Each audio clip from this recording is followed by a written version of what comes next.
ध्यानाभ्यास के लिए कृपया अपने नेत्रों को बंद कर लीजिए।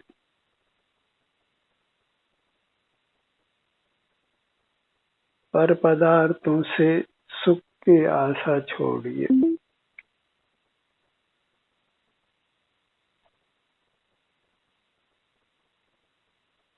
अपनी अमूर्त काया से ही सुख की आशा रखिए।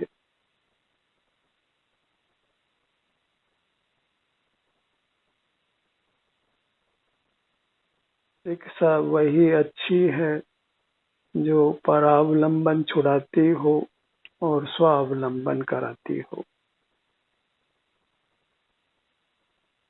सा विद्या या विमुक्तये, जो परद्रव्यों के आलम्बन से हमको मुक्त करे, वही विद्या है।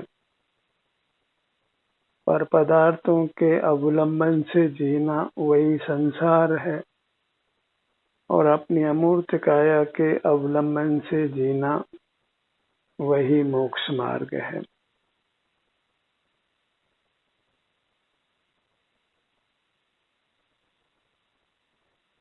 जीव सुख में भी अपनी अमूर्त काया का स्मरण नहीं करता और दुख में भी नहीं करता, तो फिर वह दुखों से कैसे मुक्त हो सकता है और सुखी कैसे हो सकता है। जब स्वावलंबन करना इष्ट ही नहीं है, तो फिर मुक्ति की प्राप्ति संभव नहीं है। परावलंबन से छूटने का नाम ही मुक्ति है, और हम तो दौड़ दौड़ के पर पदार्थों का अवलंबन लेते हैं। पर पदार्थों से ही सुख की आशा रखते हैं, तो फिर मरना निश्चित ही है। आस पराई जो करे होते ही मर जाए, उसका जीना मरने के बराबर ही है। सुख के लिए बस सिर से पांव तक जो अपने स्वयं की अमूर्त मूर्त है, उसके सन्मुख रहना है, वही उसका अवलंबन करना है, और वही एक दुख मुक्ति का उपाय है, सुख प्राप्ति का उपाय है।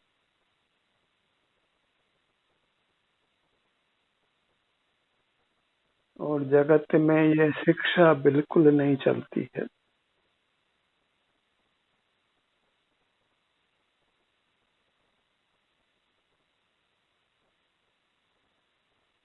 इसीलिए संसारी प्राणी दुखी देखे जाते हैं।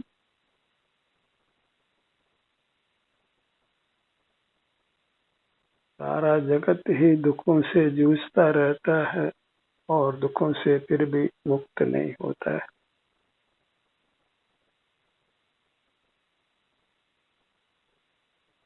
जब अपने अभिन्न काया का ही विश्वास होता है, तभी वह उत्तम सुख को प्राप्त करता है।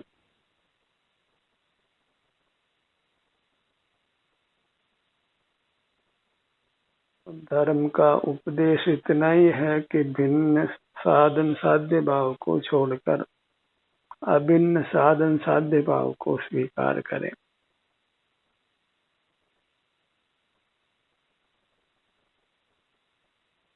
वही स्वाधीनता का भी स्वरूप है।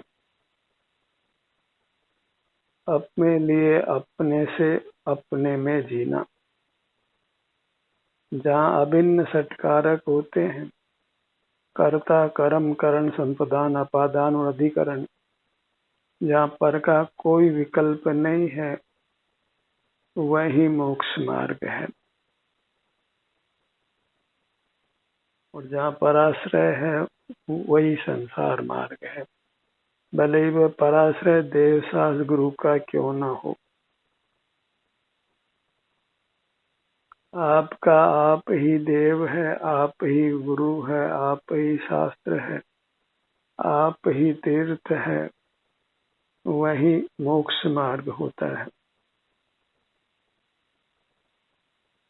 अंतर्दृष्टि पूर्वक जीना प्रारंभ करें, वही यथार्थ जीवन है। जहाँ बहिर्मुखता है, पर में सुख बुद्धि है, पर से सुख की आशा है, वहाँ फिर दुख का ही प्रसार होता है, सुख की प्राप्ति नहीं होती है।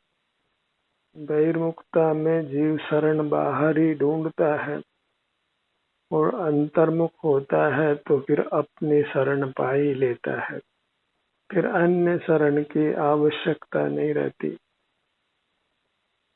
जब तक कर्म का उदय है तो अंतर्मुख होने पर भी शरीर में वेदना होना संभवित है, और उसको शांति से ही सहन करना चाहिए। तभी हम कर्मों से मुक्त हो पाते हैं। और परावलंबन ही किया जाए तो फिर मुक्ति नहीं है। सकल परावलंबन को छोड़कर पूरी तरह अपने पर अवलंबित हो जाना, उसी से जीव परमात्मा बनता है।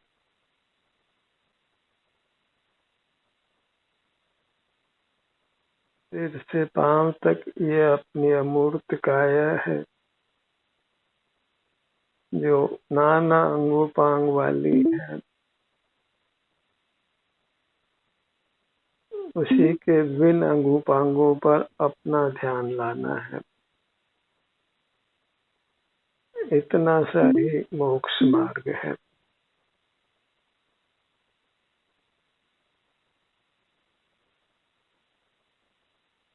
इससे अधिक मोक्ष मार्ग की कल्पना को छोड़िए, वह वास्तव में अपने को धोखे में रखने रूप है। आश्रय से ही जीव सुख को प्राप्त करता है, पराश्रय से नहीं। जब भी हम दुखों से मुक्त होना चाहते हैं, तभी हमको परावलंबन को छोड़कर स्वावलंबन करना है।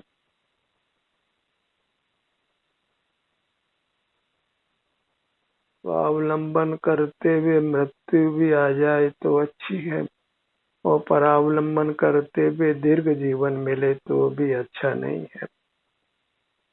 क्योंकि परावलंबन से नाना भाव बिगड़ते हैं, भविष्य बिगड़ता है, और स्वावलंबन से भविष्य सुधरता है। जीवन इस भव तक ही सीमित नहीं है, इसके आगे अनंत काल है जिसको हमने जीना है, और अनंत काल को ही हमने सुखद बनाना है। तो अनंत काल के सुख की योजना स्वावलंबी होने रूप है, अंतर्मुख होने रूप है, अपने विस्तार पर दृष्टि पसारने रूप है।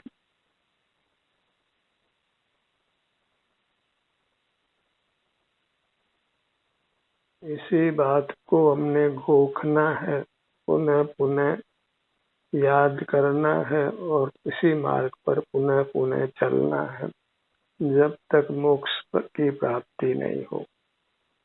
भिन्न साधन साध्य भाव की श्रद्धा तो तत्काल ही छोड़ दीजिए, क्योंकि श्रद्धा को छोड़ने में समय नहीं लगता है।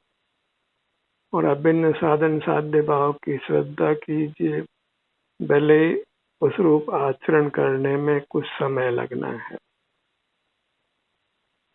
अंतर्मुख रहने का अभ्यास करना होता है, पर अंतर्मुखता ही मोक्ष मार्ग है, ये निर्णय तो पल भर में हो जाता है।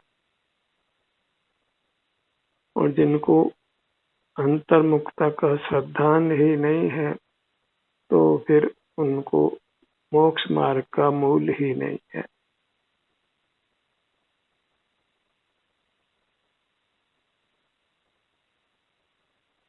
हम ये अपने जीवन में झांक कर देखें कि हमें पर पदार्थों में कितनी सुख बुद्धि है, उनमें कितना विश्वास है, और सुख के लिए पर पदार्थों को ही पाने का, सेवन करने का प्रयत्न करते हैं।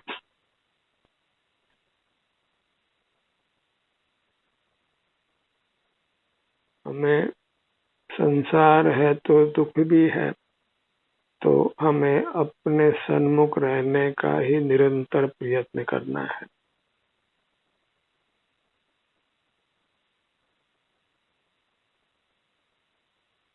जितना अधिक प्रयत्न करें उतना ही मोक्ष निकट होता है।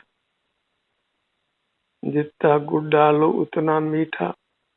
जितने समय अधिक हम स्वसन्मुख रहेंगे उतना ही शीघ्र हम मुक्ति को पालेंगे, दुखों से पूर्णतया मुक्त हो जाएंगे। और इस काम में जगत साथ देने वाला नहीं है।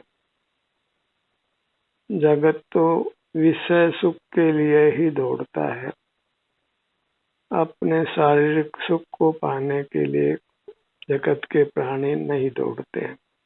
शरीर में सुख चाहते हैं, ये अलग बात है, पर शरीर के सन्मुख होकर उस सुख को भोगने का प्रयत्न कोई नहीं करते। जब शरीर में सुख हो तो बाहर के सुख के लिए ही प्रयत्न करने लगते हैं। कोई भी बीमार हो, इलाज कराता हो, ठीक हो जाता हो, तो उस ठीक स्वास्थ्य को नहीं भोग कर बाहर के काम धंधों में ही लगता है।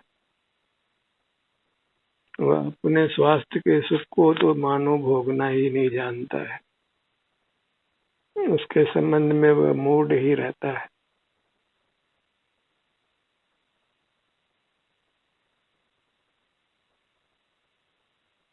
कहावत है, दुख में सुमरिन सब करे, सुख में करे न कोई।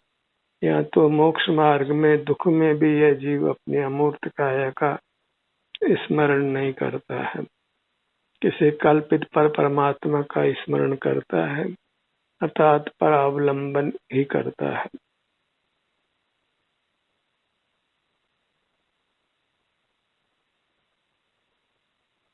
हमें तो दुख में सुख में दोनों में ही स्वावलंबन करना है, अंतर्मुख रहना है, अपने ही अमूर्त काया के ऐसा संवेदन रूप रहना है।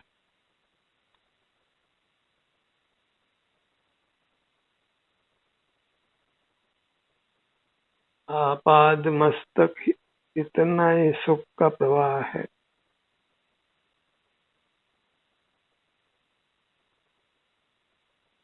क्षेत्र भले ही सीमित हो, पर सुख सीमित नहीं है। अपने क्षेत्र प्रमाण ही सुख परमात्मा को होता है, और उतना ही सब जीवों को होता है। अपने क्षेत्र के बाहर सुख दुख का परिणाम नहीं होता है। इसलिए बाहर उपयोग करना वही हमारे संसार का हेतु होता है। कम से कम ये श्रद्धा तो हम कर ही लें कि पर पदार्थों के आश्रय से सुख नहीं है। भले अभी पर पदार्थों का हम सेवन करें, पर उससे हम सुखी हो जाएंगे, ऐसी श्रद्धा करना योग्य नहीं है। औषधियों के सेवन से ही हम शाश्वत निरोग हो जाएंगे, ऐसा नहीं है। पर अपने सन्मुख रहकर अवश्य ही हम हमेशा के लिए निरोग हो सकते हैं।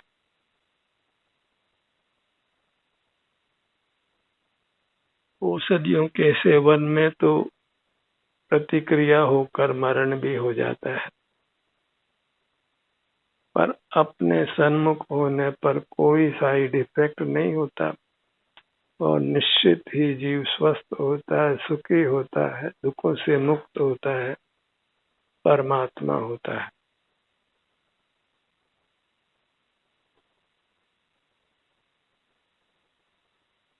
अपने ध्यान को अपने नासिका भाग पर लाइए।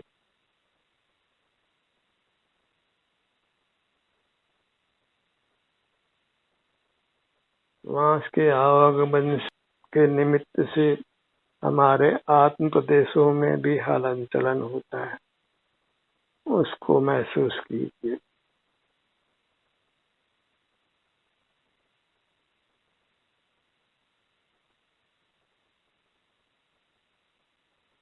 अपने गर्दन के भाग में आइए,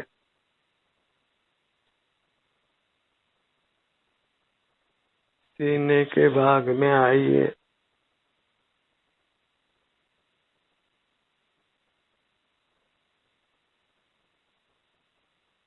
पेट के भाग में आइए। यहाँ श्वासोश्वास क्रिया अत्यंत स्पष्ट रूप से अनुभव में आती है। पेट का बाहर भीतर आना सुगमता से अनुभव में आता है।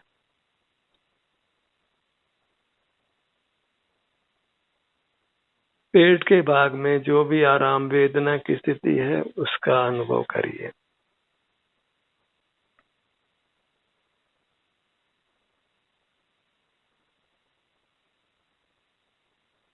शरीर में वेदना हो उसके पहले ही शरीर के विभिन्न भागों का एहसास करिए, तो फिर शरीर में वेदना ही नहीं होगी।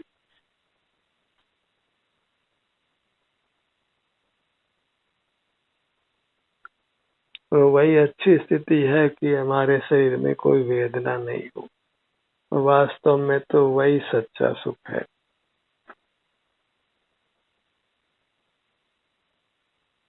उसके लिए अपने ध्यान को अपने सिर से पैरों तक ही रखना है।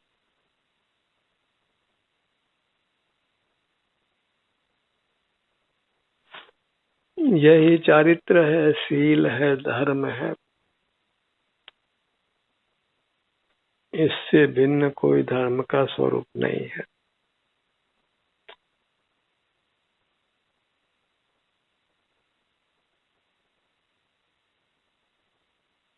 अपनी मुद्रा पर ही अवलंबित रहना वही सच्चा धर्म है।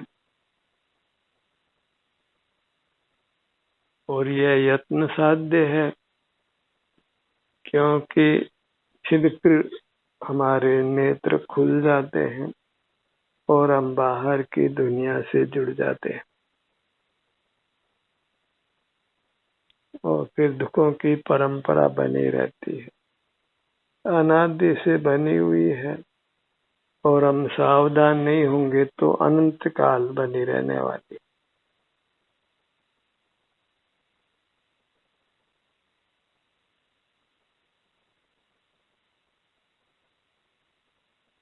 अपना ध्यान अपने पेट के भाग पर। पेट का फूलना और सिकुड़ना स्वतः होता है, जीवन पर्यंत होता है। उसी का एहसास करते हुए रहना है।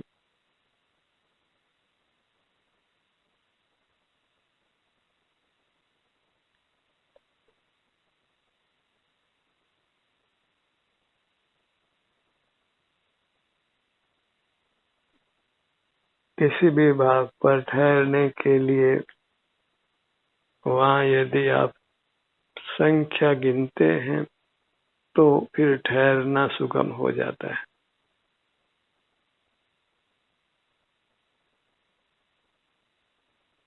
पेट के फूलने और सिकुड़ने को महसूस कीजिए और उसको गिनिए, और दिन प्रतिदिन इसमें वृद्धि होती हो ऐसा ही प्रयत्न करिए।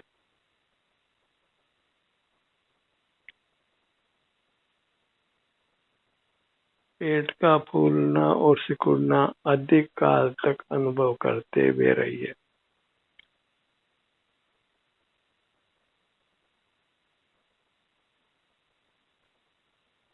हर पदार्थों का ग्रहण कम से कम करिए और अपनी अमूर्त काया का ग्रहण अधिक से अधिक करिए। अपने ललाट भाग पर आइए,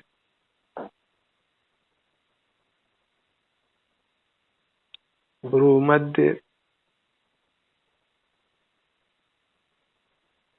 दोनों नेत्र,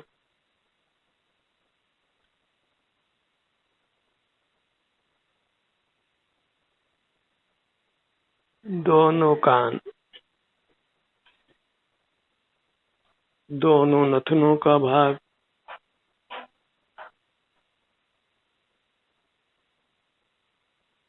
और रसना इंद्रिय, पूरे चेहरे के भाग को अनुभव में लीजिए।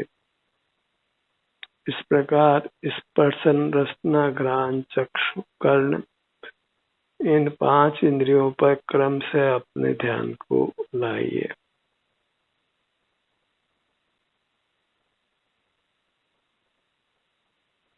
और इंद्रिय जय करिए, जिनेंद्र होकर रहिए।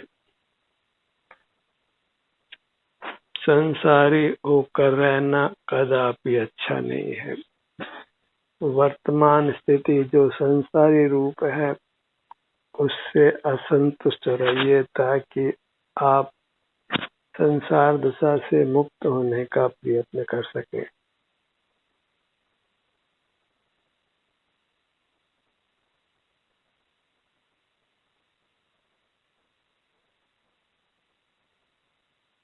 अपने ध्यान को अपनी दाहिनी भुजा पर लाइए।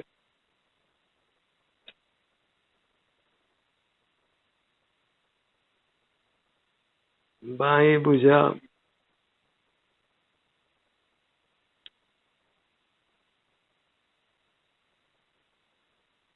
दाहिना पैर, बायां पैर, मूर्त प्रतिमाएं हमने देखी हैं, पर अपनी अमूर्त प्रतिमा का हमने अनुभव नहीं किया। और अपने पर अमूर्त प्रतिमा का ही अनुभव करना वह वास्तव में देव दर्शन है, परमात्मा दर्शन है। आत्म दर्शन को ही परमात्मा दर्शन मानिए, क्योंकि बाहर परमात्मा का दर्शन होना अभी संभव नहीं है। बाहर में कोई परमात्मा दिखाई नहीं देता, और अमूर्त जीव तो हमारे ज्ञान का विषय बनता ही नहीं है, क्योंकि परमात्मा अमूर्त है और हमारे पास अमूर्त को देखने जानने की शक्ति का अभाव है। हम अपने अमूर्त काय के ही सुख दुख का वेदन कर सकते हैं।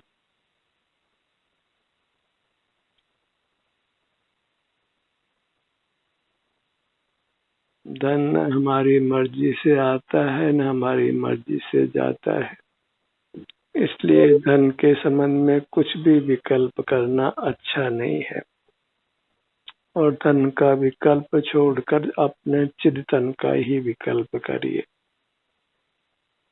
माया का विकल्प छोड़कर अपने अमूर्त काय का ही विकल्प करिए। मूर्त को तीर्थ मानना छोड़िए और अपने अमूर्त काया को ही तीर्थ मानिए। ध्यान का सत्र यही समाप्त होता है। आपकी सहभागिता के लिए धन्यवाद।